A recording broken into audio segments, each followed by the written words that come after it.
Welcome to View from the Top. I am Modili Sharafa Yusuf, and I thank you for joining us today. Worried about the carnage on Nigerian roads, the then military president, General Ibrahim Babangida, announced the formation of an agency to specifically deal with it. That was in his independence speech on October 1, 1987.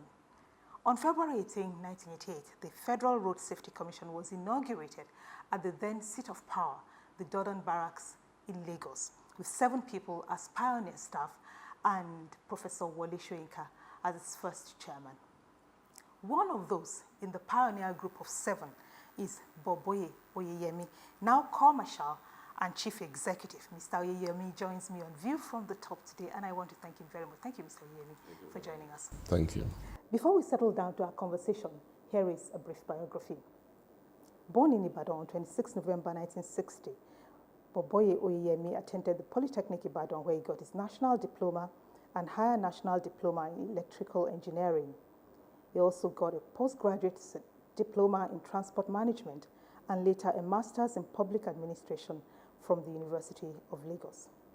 He started his working career in 1988 as OC Communications in the Corp Marshal's office and rose to become the Corp Marshal and Chief Executive in July 2014. He's a member of the Order of the Federal Republic, MFR.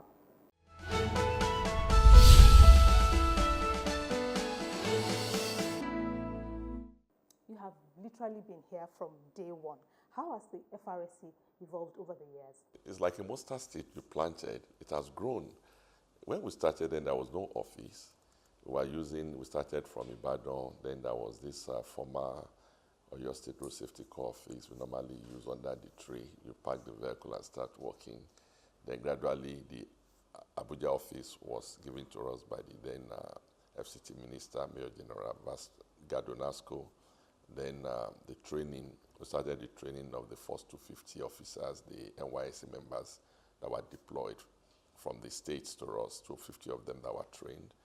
Then from there, we had an annex at Ibadan, Shotokun. We moved to Lagos, and today is a success story. We are looking at a corps that started about 28 years ago, less a month now. And today we have the national headquarters in Abuja, the zonal headquarters, 12 zonal headquarters, 37 sector commands, 206 unit commands, 200 workstations for driver's license. We have the academy at Udi in Enugu State. We have the training school in Jos. We have the production centers for number plate production plants in Lagos, Gwagwalada, and Oka. And so we've really moved, and we have a personnel workforce now from 6,700 then to 21,084 now. And we have special marshal strength volunteers that started with 6 members on the 15th of April 1989. They're now about 15,000, and we have road safety club members of up to about 250,000 nationwide. So the Corps has become an institution, and it has been playing its own role within the last 28 years. And I think, like you mentioned, we must appreciate the past, the founding fathers. You talked about the United Nations Decade of Action on Road Safety a while ago. The 5 pillars are road safety, road safety management, safer roads and mobility, safer vehicles, safer road users, and post-crash response. Which has been the most challenging to achieve, and why? Safer vehicles.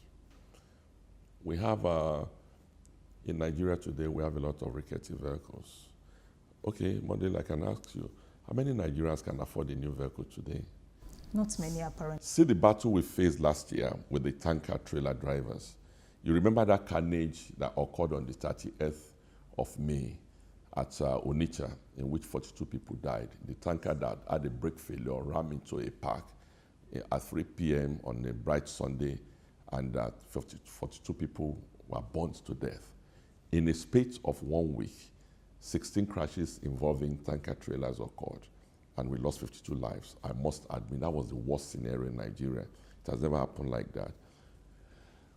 Before then, we've been engaging the tanker trailers, owners, all of them. And by the time this happened and we had constructive key engagements, we observed that 90% of what we have on the roads are over 30 years and are not fit to be on the road. But again, I ask you, if you pull off all this, the only services will suffer because the rail system was not working. So then You look at the other side, the commercial transportation with NURTW, how many new vehicles are injected? What they have are more of fairly used vehicles. That is why we have big problem. And that is why I've always been advocating that the states must strengthen the vehicle inspection units under the Ministry of Works, because the pressure is too much on the road. 90% of our transportation mode is on the road. But we can see improvement already with the rail system. If the pace the government is going is fully addressed, I think the pressure will be a little bit off the road. And we can now go to the other sectors. But now we need fleet renewal for the transportation industry. On the first one, on the road safety management, I think we've done well. We're a lead agency in Africa. Others are copying Nigeria. We're going to set up road safety in Sierra Leone. We cannot go now because of the health concerns. Liberia is asking for our support. We have engagement already with Tanzania to go. Ethiopia is also seeking for assistance, and we're also having a partnership with Ghana. So almost 6-7 countries like that, we are the leader in Africa, and we have been described by the World Bank as the best lead agency. So we are doing well there.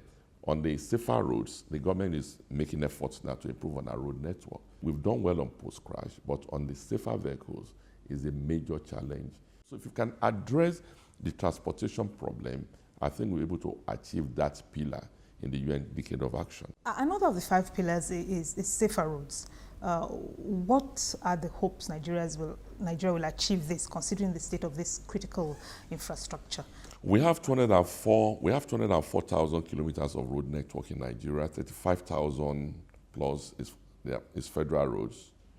The 34,000, the state roads, and the remaining 129 happens to be the local government. Those are the council roads, unpaved. Majority of them are unpaved. But where most of the fatal crashes do occur on the interstate, which is the federal. So what is the condition of the roads today? About 35 to 40% of the road network is in good condition. The remaining 60 is in a poor, deplorable condition. But you can see the remedial action the government started in December. And the projection, if you look at the budget and the pronouncement of the government is addressing the road situation this year. And once that one is addressed, I think enforcement comes in speed. Speed is another problem. That is why we are talking already we know where the government is heading to fix the road. We are already working ahead, and we are collaborating with the Federal Ministry of Power, Works and Housing, as well as the State Ministry of Works. But the major thing is, once the road is done, we must ensure that presidential directive on the issue of the speed limiting device from 1st of April. Before we go to the issue of the speed limiting device, you talked about fatality. The target on road safety is reduction in crashes and deaths resulting from same. At the FRSC's 25th anniversary celebration, your predecessor projected 0 deaths target. What would we require for that to happen? Those are the 5 pillars we have spoken about. We have mentioned it. That is what is required. It's an ambitious goal. It's something I was involved, that we set out for. There are also many factors you require. One, you need a lot of patrol vehicles. You need enough personnel. By now, as per our projection, when at that 25 years, we should have been 30,000 in workforce. But as at that time, as at today, we are 21,000. So we're still about 10,000 short of what we're supposed to have. That's one problem. The second one is logistics. We have 206 unit commands today. In ideal situation, we're supposed to have a unit command in each local government. So that means we've covered, out of 774, we're at 206. We need to do more. So every year we expand. It's a projection. So if we continue at the pace of expansion, we achieve that. But even though we may not fully achieve, but we'll be able to achieve a decade of action that states that we should be able to reduce the fatality by 50%, not crashes. You know, when you're talking about crashes in urban area, you can record in a day 100 crashes, no death.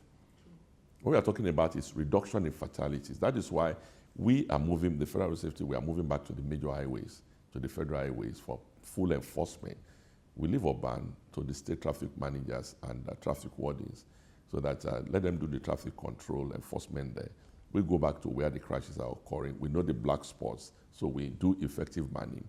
Bring down the crashes. If you can bring down the crashes, then the fatality will come down. If the crashes occurs and you have prompt rescue services, you are saving lives. The slogan now is drive to save a life. It's not the other way around again. So we are working towards this, and I believe if we can achieve the UN Decade of Action target, 50% fatality, and you know the derivation also, we started from the Accra Declaration for the Continental Proclamation in 2007, that by year 2015, we should have reduced African countries, should have reduced fatalities by 50%. The road so far, we're able to achieve that to a certain level. The Corps is on course with that, and we believe we'll be able to achieve our goals. This looks like a good point to take a break. We ask that you please join us again.